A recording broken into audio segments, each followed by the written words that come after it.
હવામાન વિભાગે આગામી 7 દિવસ માટે ભારે વરસાદની આગાહી કરી છે। ગુજરાતમાં ચોમાસું સક્રિય થઈ જવાની આગાહી કરી છે।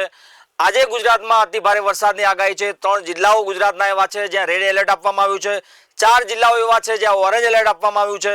આગામી 7 દિવસ હજુ પણ ભારે વરસાદની આગાહી। ગુજરાતમાં ચોમાસું સક્રિય થઈ જશે આગામી 7 દિવસની અંદર। અત્યારે જોઈએ તો મહારાષ્ટ્રના મુંબઈ સુધી ચોમાસું પહોંચી ગયું છે। મુંબઈમાં અતિ ભારે વરસાદ પડી રહ્યો છે। નદી નાળા છલકાય તેવો વરસાદ પડી રહ્યો છે। ગુજરાતવાસીઓ માટે અત્યંત સારા સમાચાર છે કે ગુજરાતમાં આગામી 1-2 દિવસમાં ચોમાસું ગુજરાતના વિવિધ ભાગોમાં પહોંચે તેવી સંપૂર્ણ શક્યતાઓ જોવા મળી રહી છે। આજે 24 જૂન આજે આપણે વરસાદની આગાહીની વાત કરવી છે। ક્યાં કેટલો વરસાદ પડી શકે છે। અમદાવાદ સહિત 10 થી 12 જિલ્લાઓ છે જ્યાં ભારે વરસાદ પડી શકે તેવી શક્યતાઓ છે। ગુજરાતના 3 જિલ્લાઓ જે દક્ષિણ ગુજરાતના 3 જિલ્લાઓ છે ત્યાં રેડ એલર્ટ આપવામાં આવ્યું છે। દક્ષિણ ગુજરાતના જિલ્લા સૌરાષ્ટ્રના જિલ્લાઓમાં 4 જિલ્લાઓમાં ટોટલ ઓરેન્જ એલર્ટ આપવામાં આવ્યું છે। અમદાવાદમાં પણ છૂટો છવાયો અને સારો વરસાદ પડે તેવી શક્યતાઓ છે। આપણે નકશા દ્વારા સમજીશું। આપ જોઈ શકો છો હવામાન વિભાગ દ્વારા જે નકશો આપવામાં આવ્યો, હવામાન વેબસાઇટ દ્વારા જે નકશો આપવામાં આવ્યો છે, આપ જોઈ શકો છો ગુજરાતમાં ભારે વરસાદની જે આગાહી છે એને લઈને આજે દક્ષિણ ગુજરાતનો પટ્ટો છે ત્યાં ડાર્ક બ્લુ કલર જોઈ શકો છો। એટલે સુરત, નવસારી, વાપી, વલસાડ આ તમામ જગ્યાએ ભારે વરસાદ પડે તેવી સંપૂર્ણ શક્યતાઓ જોવા મળી રહી છે। આપ જોઈ શકો છો મુંબઈમાં ચોમાસું પહોંચી ગયું છે। સમગ્ર મુંબઈ અને આ ઉપરનો ભાગ છે જે વિદર્ભ વાળો, નાસિક વાળો ને બધો ત્યાં વરસાદ ચોમાસું પહોંચી ગયું છે। ગુજરાતમાં ધીરે ધીરે ચોમાસું આગળ નીકળી રહ્યું છે।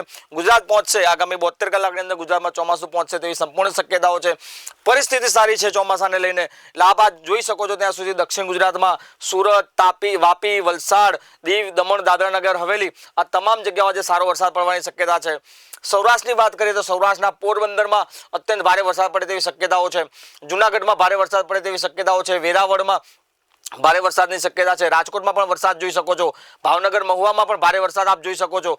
આજે આખો બ્લુ પટ્ટો દેખાય છે ત્યાં તમામ જગ્યાએ ભારે વરસાદની આગાહી હવામાન વિભાગ દ્વારા કરવામાં આવી છે।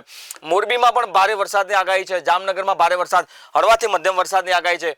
આપ અમદાવાદ જોઈ શકો છો। અમદાવાદમાં પણ આપ થોડો લાઇટ બ્લુ કલર જોઈ શકો છો। આજે અમદાવાદમાં પણ મધ્યમ હળવા વરસાદની આગાહી હવામાન વિભાગે કરવામાં આવી છે। ગોધરા, વડોદરા, પંચમહાલ, નર્મદા, છોટાઉદેપુર આજે તમામ જિલ્લાઓ છે આ તમામ જિલ્લાઓમાં આજે વરસાદ પડે તેવી સંપૂર્ણ શક્યતાઓ જોવા મળી રહી છે। હવામાન વિભાગની આગાહી આપણે માનીએ તો આગામી 24 કલાક ગુજરાતમાં સારો એવો વરસાદ પડશે। આ 24 જૂનનો આપ નકશો જોઈ શકો છો। 24 જૂનમાં 13 જિલ્લાઓ એવા છે ગુજરાતના જ્યાં વરસાદની આગાહી છે। એ કયા 13 જિલ્લાઓ છે આપણે તમને જણાવી દઈએ તો નવસારી, સુરત, વલસાડ આ જે આખો પટ્ટો છે નવસારી, સુરત, વલસાડ દક્ષિણ ગુજરાતના જે જિલ્લાઓ છે એની જગ્યાએ આગળ વાત કરી રહ્યો છું।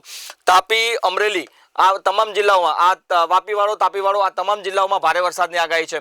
સૌરાષ્ટ્રની વાત કરીએ તો સૌરાષ્ટ્રમાં આપ જોઈ શકો છો ગીર સોમનાથ, અમરેલી, મહુવા, ભાવનગર, વેરાવળ અને પોરબંદર અને જુનાગઢ અને મોરબી અને રાજકોટમાં થોડો વરસાદ પડવાની શક્યતાઓ છે। આપ જોઈ શકો છો તે રીતે ગુજરાતમાં ચોમાસું ધીરે ધીરે સક્રિય થઈ રહ્યું છે। આગામી 24 કલાકમાં ગુજરાતમાં સારો એવો વરસાદ પડે તેવી સંપૂર્ણ શક્યતાઓ છે। ગત 24 કલાકની વાત કરીએ તો સૌથી વધારે વરસાદ નર્મદા જિલ્લામાં કાલે નોંધાયો છે। નર્મદા જિલ્લાના સાગબારામાં સારો એવો વરસાદ નોંધાયો છે। આપણે ગ્રાફિક્સ દ્વારા આના પછી સમજવાનો પ્રયાસ કરીશું।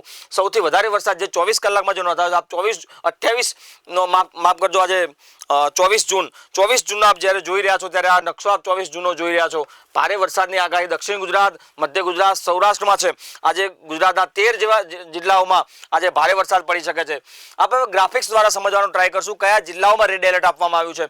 આગામી 24 કલાક ક્યાં સારો વરસાદ પડી શકે તેવી શક્યતાઓ છે। સૌથી પહેલા આપણે ગ્રાફિક્સના જે બનાવ્યો છે એ એમાં જોઈ શકો છો નર્મદા, છોટાઉદેપુર અને તાપી આ 3 જિલ્લાઓમાં આગામી 3 કલાક, આગામી 4 કલાક સુધી રેડ એલર્ટ આપવામાં આવ્યું છે જ્યાં ભારે વરસાદ પડી શકે તેવી શક્યતાઓ છે। જ્યારે ઓરેન્જ કલર આપ જોઈ શકો છો સુરત, નવસારી, વલસાડ અને દમણ આ જે 4 જગ્યા છે, 4 જિલ્લાઓ છે ત્યાં ભારે વરસાદ પડવાની શક્યતાઓ છે। ત્યાં ઓરેન્જ એલર્ટ આપવામાં આવ્યું છે। પાછલા 24 કલાકના વરસાદની વાત કરીએ તો સૌથી 24 કલાકમાં ડાંગના આહવામાં 68 મીમી જેટલો વરસાદ પડ્યો છે। એટલે કે 3.5 ઇંચ જેટલો 2.68 ઇંચ જેટલો વરસાદ પાછલા 24 કલાકમાં નોંધાયો છે। રાજકોટના ગોંડલમાં પણ ગત મોડી રાત્રે જે ધોધમાર વરસાદ વરસ્યો છે, ઘણા બધા વિસ્તારોના દ્રશ્યો સામે આવ્યા છે જ્યાં પાણી ભરાઈ ગયા છે। આપ જોઈ શકો છો 54 મીમી જેટલો વરસાદ હવામાન વિભાગે નોંધ્યો છે। એટલે કે 2.25 ઇંચ જેટલો વરસાદ રાજકોટના ગોંડલમાં નોંધાયો છે। સૌરાષ્ટ્રના ખેડૂતો માટે અત્યંત મહત્વના સમાચાર. સૌરાષ્ટ્રમાં જ્યારે વરસાદની શરૂઆત થઈ ગઈ છે, દક્ષિણ ગુજરાતમાં વરસાદની શરૂઆત થઈ ગઈ છે, ખેડૂતોએ વાવણીનો લાયક વરસાદ થઈ ગયો છે, ખેડૂતોને જે જમીનનો ભેજ ઓછો પડતો હતો એ ભેજ મળી ગયો છે. ત્રીજી એક વાત કરીએ વલસાડના કપરાડાની, તો કપરાડામાં છેલ્લા 24 કલાકમાં 37 મીમી એટલે કે 1.5 ઇંચ જેટલો વરસાદ નોંધાયો છે. આ 3 જિલ્લાઓમાં અત્યંત ભારે વરસાદ 24 કલાકમાં જે નોંધાયો છે. હજુ આગામી 24 કલાક આપણે જે પ્રમાણે વાત કરી ત્યાં નર્મદા, છોટાઉદેપુર અને તાપી આ જિલ્લાઓમાં રેડ એલર્ટ આપવામાં આવ્યું છે, જ્યારે સુરત, નવસારી, વલસાડમાં ઓરેન્જ એલર્ટ આપવામાં આવ્યું છે. બાકી તમામ જિલ્લાઓમાં યલો એલર્ટ જેવું છે. એટલે આજે ગુજરાતમાં સારો એવો વરસાદ પડી શકે છે, જેમાં મધ્ય ગુજરાત હોય, દક્ષિણ ગુજરાત હોય કે સૌરાષ્ટ્ર હોય. ઉત્તર ગુજરાતમાં હજી ચોમાસાની હજી શક્યતાઓ આગામી 2-3 દિવસ સુધી નથી દેખાતી. બની શકે છે કે 27-28 તારીખ બાદ ઉત્તર ગુજરાતમાં પણ વરસાદની શક્યતાઓ નોંધાય. આપ ગ્રાફિક્સ દ્વારા સમજી શકો છો ડાંગ, તાપી, નર્મદા અને છોટાઉદેપુર જ્યાં રેડ એલર્ટ આપવામાં આવ્યું છે, સુરત, નવસારી, વલસાડમાં ઓરેન્જ એલર્ટ આપવામાં આવ્યું છે, દમણ અને દાદરાનગર હવેલીમાં પણ ઓરેન્જ એલર્ટ છે, ત્યાં પણ સારો વરસાદ પડી શકે તેવી શક્યતાઓ છે. હવામાનની લેટેસ્ટ જે માહિતી છે, ગત 24 કલાકની આપણે પ્રમાણે વાત કરી પ્રમાણે રાજ્યના 19 તાલુકાઓમાં વરસાદ નોંધાયો છે 24 કલાકમાં, જેમાં દક્ષિણ ગુજરાતમાં ભારે વરસાદની શક્યતા છે. મુંબઈમાં ચોમાસું સક્રિય થઈ ગયું છે, જે મુંબઈનો નીચેનો પટ્ટો છે ત્યાં મુંબઈમાં ચોમાસું સક્રિય થઈ ગયું છે. અતિ ભારે વરસાદ અત્યારે પણ મુંબઈમાં પડી રહ્યો છે. એ ધીરે ધીરે આગળ ચોમાસું વધશે અને ગુજરાતમાં ચોમાસું પહોંચી જશે તેવી સંપૂર્ણ શક્યતાઓ જોવા મળી રહી છે. આપ જોઈ શકો છો ઉકાઈ, કાવંત, કોટડા, સાંગણી, રાયપુર આ તમામ જિલ્લાઓમાં 1 ઇંચ જેટલો વરસાદ નોંધાયો છે. એટલે કે દક્ષિણ ગુજરાત અત્યારે મેઘરાજા દક્ષિણ ગુજરાતમાં મહેરબાન થઈ ચૂક્યા છે. ધીરે ધીરે ચોમાસું જેમ આગળ વધશે તેમ મધ્ય ગુજરાત અને ઉત્તર ગુજરાત તરફ ચોમાસું પહોંચશે. ડાંગ, તાપી, નર્મદા, છોટાઉદેપુરમાં રેડ એલર્ટ અને ભારે વરસાદની આગાહી કરવામાં આવી છે. દક્ષિણ ગુજરાતમાં આગામી 24 કલાક અત્યંત ભારે છે. દક્ષિણ ગુજરાતમાં સારો એવો વરસાદ પડશે તેવી હવામાન વિભાગે આગાહી કરી છે. જે 3 જિલ્લાઓની આપણે વાત કરી, સુરત, તાપી, ડાંગ, આ જે જિલ્લાઓમાં રેડ એલર્ટ આપવામાં આવ્યું છે આજે, ગત રોજ બી આ જિલ્લાઓમાં સારો એવો વરસાદ નોંધાયો છે, ખેતીલાયક વરસાદ નોંધાયો છે, લોકોને ગરમીમાંથી રાહત મળી ગઈ છે, ઠંડક પ્રસરી ગઈ છે. આગામી 24 કલાક ગુજરાત માટે અત્યંત મહત્વના છે. મુંબઈમાં ચોમાસું ધમાકેદાર એન્ટ્રી કરી ચૂક્યું છે, ધોધમાર વરસાદ ચાલી રહ્યો છે, જેના ભાગરૂપે હવે ચોમાસું જે ઝડપેથી આગળ વધી રહ્યું છે. બની શકે આગામી 24-48 કલાકની અંદર ગુજરાતમાં ચોમાસું પહોંચે તેવી સંપૂર્ણ શક્યતાઓ છે. આપણે વિઝ્યુઅલ દ્વારા સમજવાનો પ્રયાસ કરશું ગુજરાતમાં 24 કલાકમાં ક્યાં કેટલો વરસાદ પડ્યો